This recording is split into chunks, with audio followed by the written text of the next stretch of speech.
გიორგობის ბრწყინვალე დღესასწაულს გილოცავ საქართველო. დღესასწაულს, რომელიც ქართველებისთვის ყოველთვის იყო ბოროტებაზე გამარჯვების და სამართლიანობის აღდგენის სიმბოლო. ალბათ ასევე სიმბოლურია, რომ ზუსტად ამ დღეს 22 წლის წინ ქართველებმა წარმატებით გაიმარჯვეს იმ დიდ ბოროტებაზე, რაც მაშინ სუფევდა. და მაშინ ქართველები არ გავერთიანებულ ვართ რაღაც პარტიის გარშემო, ჩვენ გავერთიანდით ერთი საერთო იდეის გარშემო. იდეის, რომელსაც ერქვა ჩვენი მომავალი. სამწუხაროა, რომ შემდეგ ვიღაცების პირად ინტერესებს შეეწირა ეს იდეა, მაგრამ გავიდა 22 წელი და დღეს ისევ გვიწევს ბრძოლა ჩვენი მომავლისთვის.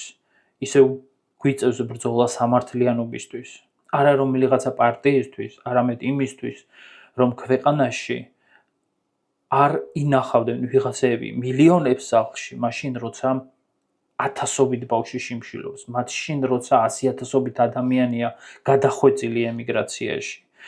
ყოველდღიურად ადამიანები ეძებენ გამოსავალს და საშველს ემიგრაციაში, ვარდებიან ლტოლვილებად იმისთვის, რომ იმკურნალონ, რადგან საქართველოში ეს შეუძლებელია. გისურვებ საქართველოს გამარჯვებას, გისურვებ სამართლიან და ნათელ მომავალს. გვხარავდეთ.